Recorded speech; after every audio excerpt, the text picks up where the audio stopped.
Assalamualaikum warahmatullahi wabarakatuh. Alhamdulillah, segala puji hanya bagi Allah yang telah memberikan kita kesehatan dan kesempatan untuk kembali belajar dan mengambil hikmah dari kisah-kisah kehidupan. Marilah kita bersama-sama mengucapkan sholawat kepada Nabi Muhammad, agar kita senantiasa mendapatkan keberkahan dan perlindungan dari godaan syaitan. Allahumma sholli ala Muhammad wa ala ali Muhammad. Sahabat yang dirahmati Allah, dalam hidup ini rezeki memang sudah diatur oleh Sang Pencipta. Namun, tak jarang manusia mendaki jalan pintas demi mendapatkan kekayaan yang melimpah. Salah satunya adalah kisah nyata yang terjadi di sebuah kota di Yogyakarta. Kisah ini tentang sebuah usaha makanan yang menggunakan cara-cara tidak wajar demi kesuksesan besar. Kisah ini bukanlah untuk menjatuhkan siapapun, melainkan untuk menjadi pelajaran bagi kita agar tidak berbohong mengikuti jejak yang salah. Nama usaha, pemilik, dan tempat kejadian sengaja kami rahasiakan demi menjaga privasi. Mari kita simak bersama kisahnya hingga akhir, agar kita semakin berhati-hati dalam menjalani kehidupan ini. Pak Budiman, seorang pria keturunan Tionghoa berusia 45 tahun, adalah seorang pengusaha kecil yang bermimpi besar. Ia restoran yang membuka sederhana di kawasan Malioboro, Yogyakarta, menjual menu bakso dan mie Korea yang sedang populer. Dengan modal dari hasil tabungan keluarganya, ia berharap restoran itu menjadi sumber rezeki yang melimpah. Namun, kenyataannya tak seindah bayangannya. Hari demi hari, restoran itu lebih sering kosong daripada ramai. Bahkan saat akhir pekan, ketika tempat makan lain dipenuhi pelanggan, restoran Pak Budiman tetap sunyi. Beban utang mulai menumpuk, bahan makanan sering terbuang percuma, dan beberapa karyawannya memutuskan berhenti karena gaji yang sulit dibayar. Rasa malu dan frustasi mulai menghantui dirinya. Di tengah keputusasaan itu, seorang kenalan lama bernama Tono mengunjunginya. Tono, yang juga seorang pengusaha makanan, tampak berhasil dengan usahanya. Melihat kondisi Pak Budiman, ia memberi saran yang terdengar menggoda. Kalau bantuan mau usaha kamu ramai, coba minta di Parangkusumo, ujar Tono dengan nada misterius. Parangkusumo, sebuah kawasan di Yogyakarta yang terkenal sebagai tempat ritual mistis, sering digunakan untuk mencari jalan pintas menuju kekayaan. Awalnya Pak Budiman ragu. Sebagai seorang yang masih menjaga tradisi leluhur dan percaya pada hukum karma, ia merasa meminta bantuan makhluk gaib adalah langkah yang berisiko. Namun, tekanan utang dan rasa terjepit membuatnya mengabaikan prinsip-prinsip itu. Dengan panduan Tono, Pak Budiman memberanikan diri pergi ke Parangkusumo pada malam Jumat Kliwon, waktu yang dipercaya penuh dengan energi mistis.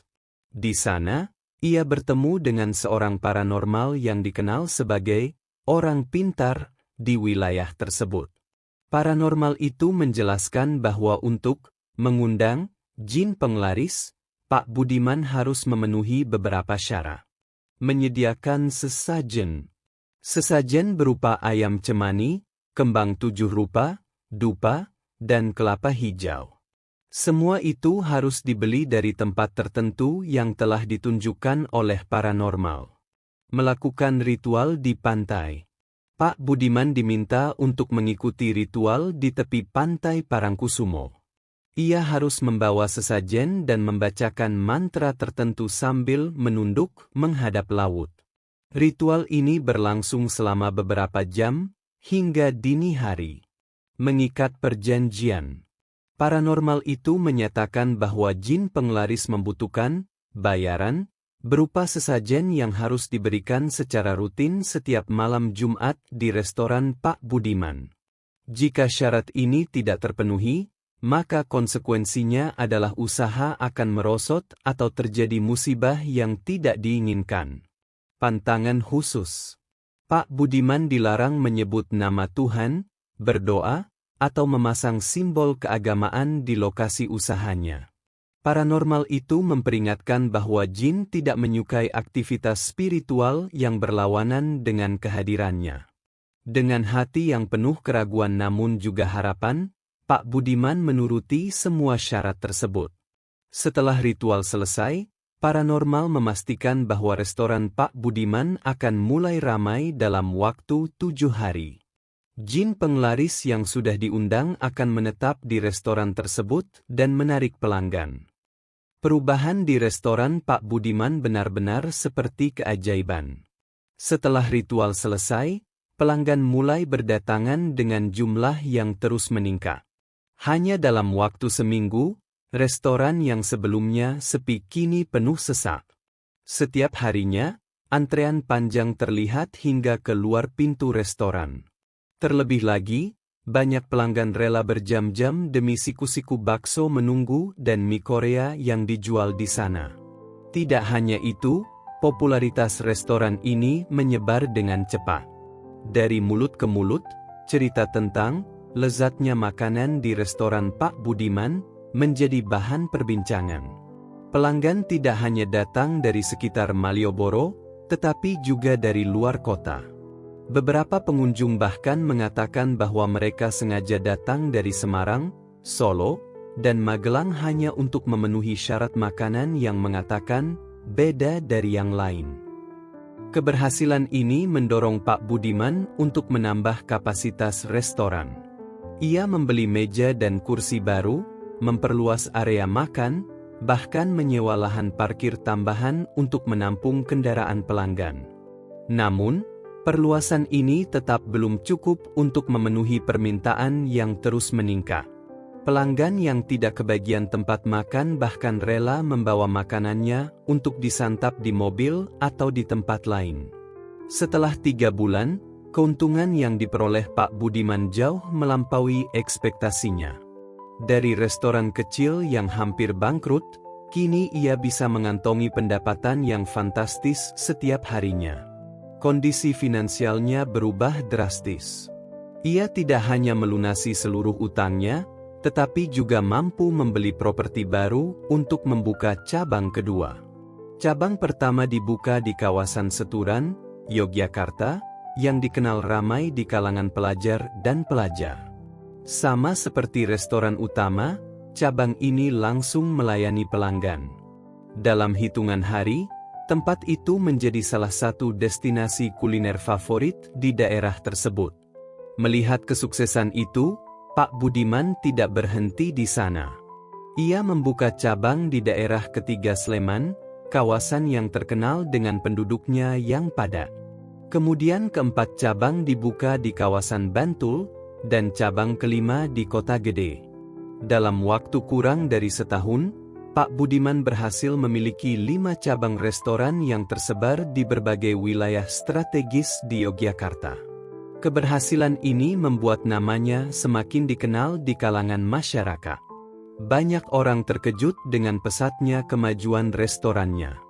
Pak Budiman bahkan mulai dilirik oleh beberapa media lokal yang ingin meliput kisah suksesnya. Artikel restoran tentang yang selalu penuh ini memuat surat kabar, dan beberapa stasiun televisi lokal datang untuk meliput tempat usahanya. Popularitas restorannya pun menarik perhatian influencer dan food vlogger. Beberapa di antara mereka merekomendasikan restoran Pak Budiman kepada pengikutnya, yang semakin membuat nama restorannya melambung tinggi. Terlebih lagi, ada pelanggan yang memesan meja jauh-jauh hari karena takut tidak mendapat porsi tempat. Dengan kesuksesan yang terus melonjak, Pak Budiman mulai menikmati kehidupan yang lebih baik. Ia membeli rumah baru, kendaraan mewah, dan bahkan mengajak liburan keluarganya ke luar negeri. Dalam waktu singkat, kehidupannya berubah dari seorang pedagang kecil yang hampir bangkrut menjadi seorang pengusaha sukses yang kaya raya. Namun, di balik semua kemegahan ini, ada sisi lain yang hanya diketahui oleh Pak Budiman sendiri. Di malam-malam tertentu, ketika restoran sudah tutup dan semua orang pergi, Pak Budiman sering termenung di dapurnya, memikirkan semua keberhasilan yang telah ia raih, dan memikirkan perjalanan yang telah ia tempuh. Setelah restoran Pak Budiman meraih kesuksesan besar, keganjilan-keganjilan mulai dirasakan oleh beberapa karyawan dan bahkan pelanggan. Awalnya, hal ini dianggap biasa saja. Namun semakin lama, kejadian-kejadian itu mulai membuat suasana kerja di restoran terasa janggal dan menyeramkan. Karyawan dapur sering melaporkan suara-suara aneh yang muncul di malam hari setelah restoran tutup. Suara langkah kaki terdengar jelas di area dapur, padahal tidak ada seorang pun di sana. Beberapa karyawan juga mengaku melihat bayangan hitam melaju cepat di sudut-sudut ruangan. Saat mereka mencoba mencari sumber bayangan tersebut, tidak ada apa-apa selain perasaan merinding yang gagal. Keganjilan lain dirasakan oleh pelanggan. Ada pelanggan yang mengatakan bahwa ketika mereka makan, mereka merasa seperti bersantai. Apalagi ada yang merasa mual tanpa alasan setelah menghabiskan makanannya, meskipun kondisi makanan terlihat baik dan higienis. Namun, anehnya, pelanggan tetap kembali lagi dan lagi. Di sisi lain, banyak pelanggan yang mengatakan bahwa makanan di restoran Pak Budiman memiliki daya tarik yang sulit dijelaskan. Beberapa pelanggan menyebutnya adiktif atau membuat ketagihan. Mereka merasa perlu kembali ke restoran itu dalam waktu dekat, bahkan tanpa alasan yang jelas. Pak Budiman mulai menyadari bahwa ada keterlibatan jin penglaris dalam setiap kesuksesan yang ia raih. Ritual yang ia lakukan di awal bekerja seperti menjadi jembatan antara dirinya dan makhluk gaib tersebut. Jin penglaris bertugas menciptakan aura yang menarik pelanggan. Aura ini bekerja dengan mempengaruhi emosi dan keinginan orang-orang yang lewat di sekitar restoran, membuat mereka merasa lapar dan penasaran untuk mencoba makanan di sana. Selain itu, jin penglaris juga mempengaruhi persepsi rasa makanan. Meski resep dan bahan baku yang digunakan sama seperti sebelumnya, makanan di restoran Pak Budiman selalu terasa lebih enak di lidah pelanggan. Ini adalah salah satu kemampuan jin yang bekerja di luar logika manusia, menciptakan ilusi rasa yang luar biasa. Namun, ritual yang dilakukan Pak Budiman bukanlah tanpa syarat.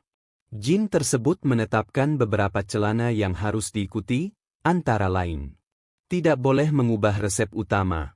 Makanan harus tetap sama seperti saat pertama kali restoran sukses. Setiap perubahan signifikan pada rasa atau bahan akan membuat jin tidak lagi membantu. Ritual sesajen rutin. Setiap malam Jumat, Pak Budiman harus menyediakan sesajen yang telah ditentukan, seperti kembang 7 rupa, dupa, dan makanan tertentu. Sesajen ini harus diletakkan di dapur utama, tempat jin beristirahat. Tidak boleh mengungkapkan perjanjian. Rahasia ini tidak boleh diberitahukan kepada siapapun, termasuk keluarga atau rekan bisnis. Jika celana tangan bantuan ini dilanggar, jin akan menghentikannya dan membawa dampak buruk pada usaha. Pada suatu malam Jumat, Pak Budiman merasa terlalu lelah untuk menyiapkan sesajen. Dengan pikiran yang penuh kesibukan dan tekanan dari 5 restoran cabangnya, ia memutuskan untuk melewatkan ritual itu. Awalnya, dia merasa tidak akan ada masalah besar. Namun, keesokan harinya, suasana di restoran berubah drastis. Jumlah pelanggan yang biasanya ramai tiba-tiba menurun drastis. Meja-meja yang biasanya selalu penuh kini kosong melompong. Bahkan, beberapa pelanggan yang datang memesan makanan, tetapi hanya meyakinkannya sedikit lalu pergi tanpa menyelesaikan makanannya. Pak Budiman panik melihat situasi ini. Malam itu, ia segera menemui paranormal yang dulu membantu. Paranormal tersebut memperingatkan bahwa jin penglaris merasa tidak dihormati karena celananya dilanggar. Ia meminta Pak Budiman untuk segera melakukan ritual tambahan sebagai bentuk permohonan maaf kepada jin tersebut. Ritual ini memerlukan sesajen yang lebih besar, termasuk ayam cemani, minyak khusus, dan ritual doa tertentu di tengah malam. Setelah ritual itu dilakukan, restoran kembali ramai seperti semula. Namun, Pengalaman ini menjadi pengingat bagi Pak Budiman bahwa ia kini terikat pada perjanjian yang tidak bisa dilanggar. Kegelisahan mulai menghantui dirinya, menyadarkan bahwa kesuksesan ini bukanlah kebebasan, melainkan sebuah belenggu yang semakin hari semakin menguasai hidupnya. Kisah yang baru saja Anda simak bukanlah sekadar cerita karangan. Kejadian seperti ini nyata dan masih sering terjadi di sekitar kita. Ada banyak usaha yang terlihat sukses luar biasa, namun tidak semua keberhasilan itu datang dari jalan yang halal dan penuh berkah. Menggunakan jin penglaris atau bentuk bantuan makhluk gaib lainnya mungkin terlihat seperti solusi instan, namun di balik itu, ada konsekuensi berat yang harus ditanggung. Keberhasilan yang diperoleh dari perjanjian seperti ini ibarat api dalam sekam, membakar perlahan dan akhirnya akan menghancurkan. Hidup yang terlihat makmur di luar bisa menjadi penuh kegelisahan di dalam.